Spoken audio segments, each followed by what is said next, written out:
Terima kasih atas kesempatan yang telah diberikan. Pada saat ini saya akan membawakan materi tentang perbankan mengenai kredit.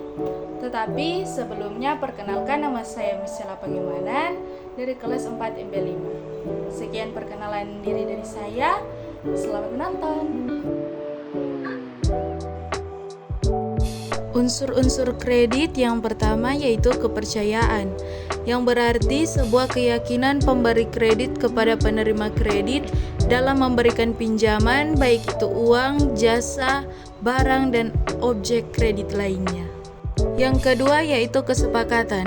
Sebagai unsur kredit dituangkan di dalam sebuah kontrak bisnis. Kontrak ini berupa perjanjian ditandatangani oleh dua buah pihak. Isi kesepakatan adalah hak dan kewajiban pemberi dan penerima kredit. Kesepakatan ini berisikan tentang jumlah pinjaman, tenor, sampai ketentuan jika sampai terlambat bayar. Misalnya besaran denda, biaya administrasi, hingga pengambilan jaminan pasca kredit lunas. Yang ketiga, jangka waktu. Dalam unsur kredit berarti masa pengambilan kredit. Umumnya, pembayaran cicilan dilakukan setiap 1 bulan 1 kali di tanggal yang sudah ditentukan dalam unsur kesepakatan. Misalnya, kredit kendaraan bermotor pasti ada jangka waktu cicilan mulai dari 11 bulan sampai dengan 36 bulan. Yang keempat, risiko. Risiko kredit pertama terjadi karena debitur dengan sengaja membayar cicilan meski mampu melakukannya. Sementara itu, risiko kerugian kedua terjadi ketika debitur memang tidak bisa membayar karena hal yang di luar kendali. Contohnya, ketika debitur terkena dampak bencana sehingga mempengaruhi kemampuannya dalam bayar kredit. Yang kelima, balas jasa. Balas jasa merupakan keuntungan kreditur atas kredit yang diberikan. Bank konvensional mendapatkan unsur balas jasa ini dengan sebutan bunga. Selain itu, ada biaya administrasi yang dibebankan kepada nasabah sebagai pendapatan lainnya. Yang keenam, jaminan. Sebagai unsur kredit bisa berupa barang dengan nilai di atas jumlah yang dipinjamkan. Misalnya, jika debitur meminjam uang senilai 10 juta, tentu jaminan yang diberikan harus memiliki tafsiran nilai di atas tersebut. Dan yang terakhir yaitu kelayakan. Tujuannya sebagai pengukur kemampuan seseorang dalam membayar. Kelayakan ini bisa dilihat dari besarnya jumlah pendapatan yang dimiliki. Semakin besar pendapatan dan sifatnya tetap, maka resiko mengalami kredit macet dinilai lebih rendah. Selanjutnya, tujuan kredit yang pertama yaitu memperoleh keuntungan dalam bentuk bunga yang diterima nasabah bank sebagai batas jasa dan biaya administrasi kredit yang dibebankan kepada nasabah. Yang kedua, membantu nasabah yang memerlukan dana, baik untuk investasi maupun untuk dana modal kerja atau konsumsi. Dengan dana tersebut, maka pihak debitur akan dapat mengembangkan dan memperluas usaha. Dan yang ketiga yaitu membantu pemerintah. Semakin banyak kredit, maka semakin banyak juga dana untuk peningkatan pembangunan di berbagai sektor, terutama sektor real. Selanjutnya, fungsi kredit yang pertama yaitu meningkatkan daya guna uang. Dengan adanya kredit yang diberikan, maka daya guna uang akan semakin meningkat. Jika uang hanya disimpan saja tidak digunakan, maka tidak akan menghasilkan apa-apa. Jika uang tersebut disalurkan oleh penerima kredit, maka nanti akan menghasilkan suatu barang atau jasa. Yang kedua, meningkatkan peredaran dan lalu lintas uang. Dengan adanya kredit ini, maka daerah yang memiliki kekurangan dana akan bisa memperoleh tambahan dana dari suatu wilayah lainnya. Yang ketiga, meningkatkan daya guna barang. Dengan adanya kredit yang diberikan oleh bank ini, debitur dapat menggunakan untuk mengolah barang yang tidak berguna menjadi yang berguna. Yang keempat, sebagai alat stabilitas ekonomi. Dengan memberikan kredit dapat dikatakan sebagai stabilitas ekonomi karena adanya kredit yang diberikan akan menambah jumlah barang yang diperlukan oleh masyarakat. Kredit juga dapat membantu dalam mengekspor barang dari dalam negeri ke luar negeri sehingga dapat meningkatkan devisa negara. Yang kelima, meningkatkan kegairahan berusaha.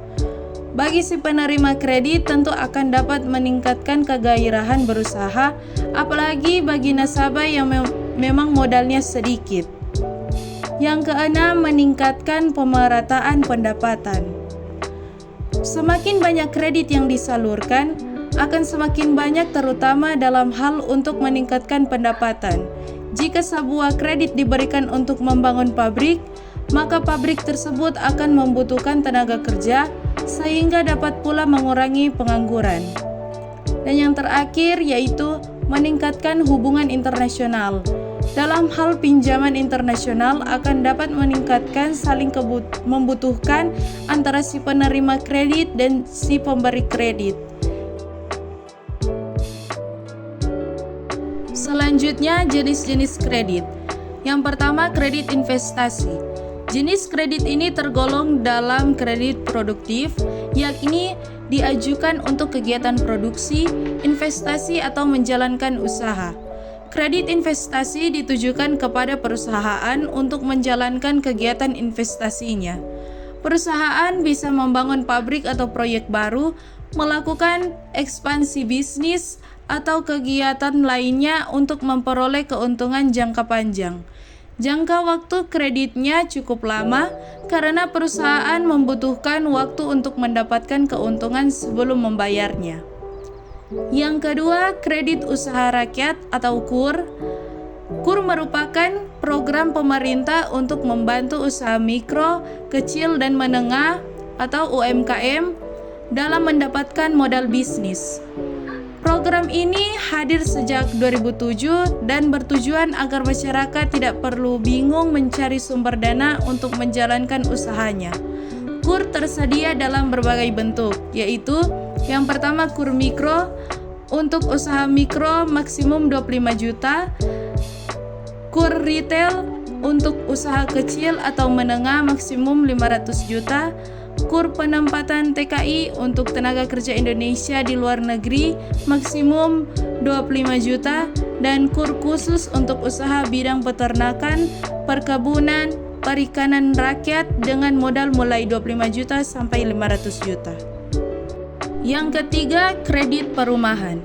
Bank juga menyediakan kredit perumahan untuk membantu nasabah yang ingin memiliki properti seperti rumah, ruko, gedung, dan sebagainya. Anda harus menyediakan jaminan berupa sertifikat rumah atau bentuk aset lainnya untuk memperoleh pinjaman ini serta melalui proses wawancara bersama pihak bank. Dana kredit tersebut langsung dibayar untuk melunasi biaya pembelian rumah dan Anda cukup melunasi cicilannya sesuai kesepakatan. Yang keempat, kredit kendaraan bermotor. Sesuai namanya, kredit kendaraan digunakan untuk membeli transportasi pribadi beroda 2 atau 4 kecuali truk.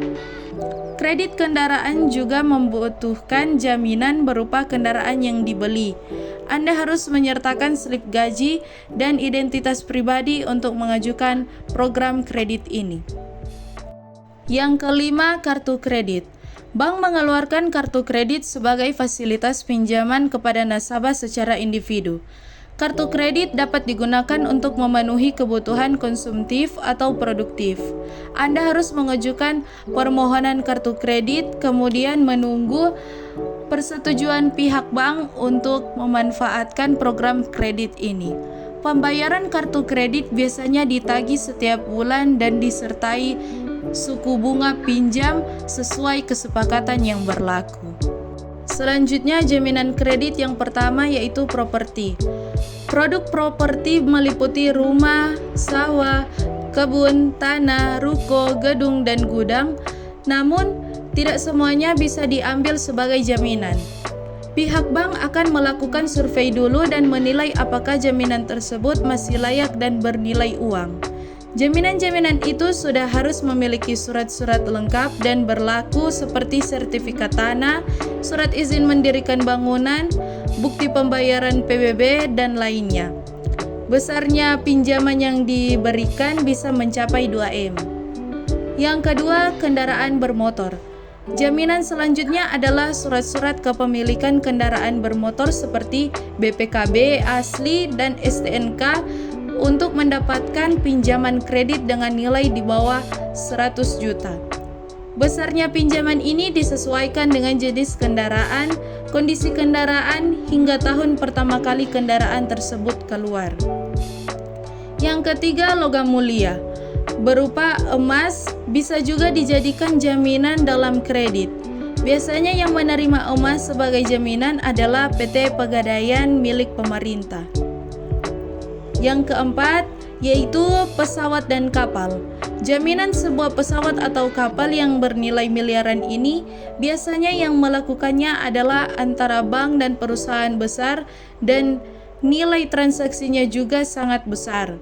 Jadi wajar jika perusahaan besar memiliki pesawat sebagai aset mereka. Selanjutnya yaitu skor kredit. Skor kredit yang bagus adalah skor kredit yang tinggi dan menunjukkan bahwa Anda termasuk dalam kategori rendah dan risiko sangat rendah. Skor kredit tinggi atau risiko berada rendah di angka 677 sampai 712.